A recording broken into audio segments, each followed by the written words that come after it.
احتشام صاحب، سب سے پہلے تو جو اس وقت پہلے میں دوسرے حصے کو ڈسکس کرنا چاہوں گی. اس وقت ہمارے جو وزیر دفاع خواجہ آصف نے، کیونکہ پوری دنیا سے ریاکشن آ رہا ہے جو وینزویلا میں جو کچھ ہوا، اور اس کو کہا گیا کہ یہ جس طریقے سے کسی بھی انٹرنیشنل لا کی وائلیشن ہے، وہ UNSC سے بھی یہ چیز آواز اٹھی. اب وزیر دفاع صاحب کا یہ بیان آنا کہ نیتن یاہو کو گرفتار اگر ترکی کر لے اسی طریقے سے، آپ کو ایک تو یہ کوئی پاسبلٹی لگتی ہے کہ ایسا بھی ہو سکتا ہے کیونکہ ایک پریسیڈنٹ سیٹ کی گئی ہے؟ دوسرا، پاکستان کی جانب سے یہ سٹانس لینا بہت اچھا لگتا ہے، اور یہ سٹانس لینا پاکستان کی جانب سے کیا یہ پاکستان کے لیے مشکل تو نہیں کھڑی کر سکتا؟ جیسے کہ ٹرمپ صاحب کے ساتھ ہم دیکھ رہے تھے کہ بڑے معاملات آگے بڑھے تھے پاکستان کے.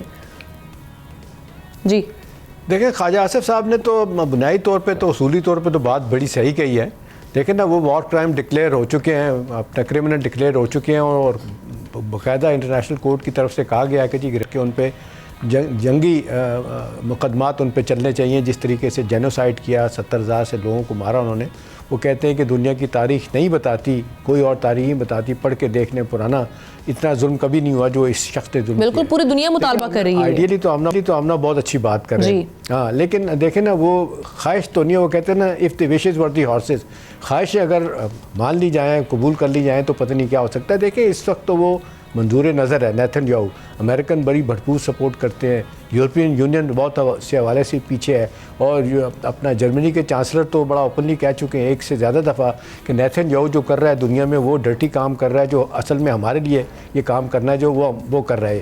تو یہ تو ان کو بڑی سپورٹ حاصل ہے. وہ تو مسلمانوں کے خلاف جو ایک ہے سلسلہ بغض، وہ تو کرتے ہی رہیں گے. اور سوال یہ کہ ایسا ممکن ہے، تو ممکن تو نہیں لگتا کہ ایسا ہو سکتا ہے. ترکی نہیں کر سکتا میرا خیال ہے. ملیٹریلی بھی شاید اس کے لیے بڑا مشکل ہوگا جو امریکہ نے کیا. امریکہ تو ایک مائٹی پاور ہے نا، اس کا تو کوئی مقابلہ نہیں کر سکتا. چائنا اور رشیا بھی دیکھ لیں، کئی حوالوں سے تو نہ صرف خاموش ہیں بلکہ مجھے لگتا ہے وہ بہت خوش ہیں.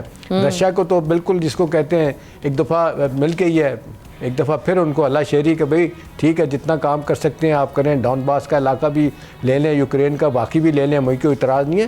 اور چائنا کو بھی کہا جاتا ہے کہ ایک انڈائریکٹلی یہ کہا گیا یا بتایا گیا کہ جی ٹھیک ہے، آپ اپنا یہ تائیوان پہ قبضہ کر سکتے ہیں تو کر لیں. اسی وجہ سے آپ نے دیکھا انہوں نے انکار کر دیا پریزیڈنٹ ٹرمپ نے فلپین کی، جاپان کی، کوریا کی سیکورٹی جو ہے نا مزید ساری عمر کے لیے اپنے پاس رکھنے کے لیے. وہ کہتے ہیں اپنا بندوبست خود کریں. جیسے نیٹو والوں کو کہا انہوں نے کہ جی 1% نہیں 5% آپ کنٹریبیوٹ کریں اپنے ڈیفینس میں. تو میرا خیال ہے صورتحال تو بدل گئی ہے. امریکہ تو انورڈ لکنگ زیادہ ہے. پہلے جو لگ رہا تھا دنیا میں جائے گا وہ تو نہیں جا رہے. یہ کرنے کے بعد، یوکرین میں کرنے کے بعد، تو انہوں نے بہت سے جو ہے نئے چیپٹر کھول دیے. اب سوال اگلا یہ ہے جو امپورٹنٹ ہے، جس پہ لوگوں کو بڑی بحث ہو رہی ہے، اور واقعتاً جو نیٹو کے ممالک امریکہ کے ساتھ کئی حوالوں سے کھڑے ہوئے، چاہے رشیا کے ڈر سے جیسے بھی، وہ گرین لینڈ کے مسئلے پہ آپ نے دیکھا بڑا سخت بیان آیا ہے. انگلینڈ کا آیا، فرانس کا آیا، جرمنی کا آیا. لیکن ہم نا یہ اتنا شاید مشکل نہیں ہوگا. اچھا، اس کو بھی کیپچر کر لیں گے. ایک تو جو گرین لینڈ کی خاتون پرائم منسٹر ہیں، انہوں نے بڑا ایک پہلے تو مخالفت کا بیان دیا، پھر انہوں نے کہا کہ چلیں ایسا کر لیتے ہیں، معدن منرل معدنیات کی بات ہے تو ہم مل کے کر لیتے ہیں. دوسرا، ہم نا بڑے کم لوگوں کو شاید پتہ ہوگا کہ امریکہ کا باقاعدہ ایک ڈنمارک کے ساتھ ڈیفنس ایگریمنٹ ہے، جس کے تحت ایک ملٹری بیس ہے گرین لینڈ میں.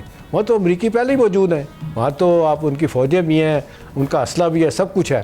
تو وہ ان کے لیے تو بڑا آسان ہوگا اگر وہ یہ کرنا چاہیں. لیکن میرا نہیں خیال اتنی آسانی کے ساتھ کریں گے، کیونکہ پبلک اوپینین یورپ میں بڑی خلاف ہو جائے گی، بڑے لوگ انسیف ہو جائیں گے. تو اس کے لیے شاید کوئی وائب میڈیا ڈھونڈیں گے. لیکن ایک بات طے لگتی ہے کہ یہ امریکن فورن پالیسی کا شاید انہوں نے حصہ بنا لیا ہے. ایک تو اپنے بیک یارڈ میں اور ویسٹرن ہیمسفیئر میں وہ چائنا رشیا کا انفلوئنس نہیں دیکھنا چاہتے، کوئی کمیونزم مسلم نہیں دیکھنا چاہتے. اور دوسرا ان کا یہ ہے کہ جی ٹھیک ہے، جہاں جہاں ہم جو کر سکیں گے ہم ضرور کریں گے، جہاں ہمارے مفادات ہوں گے. اس لیے گرین لینڈ کے بارے میں بات ہو رہی ہے. تو دیکھیں، نیتن یاہو کا معاملہ تو ہم نا ایک ہی طریقے سے ان پہ مصیبت آ سکتی ہے، اللہ کرے وہ آئے. وہ یہ ہے کہ آپ دیکھ لیں جنگوں کی وجہ سے وہ سروائیو کر رہا ہے. اس ساری 2 سال کی جنگ میں جو انہوں نے ظلم زیادتی کی، جب بھی برا وقت آتا تھا ان کے خلاف تو وارنٹ نکلے ہوئے، اس کے اور بیوی کے خلاف انہوں نے کرپشن کی ہوئی ہے، اور ان کو ہر دفعہ چھوڑ دیا جاتا تھا یہ کہہ کے کہ جناب نے. اور ہارڈ لائنر جو ہے نا سارے وہ سپورٹ کرتے ہیں نیتن یاہو کو کہ آپ عربوں کو مارو، فلسطین پہ ظلم کرو.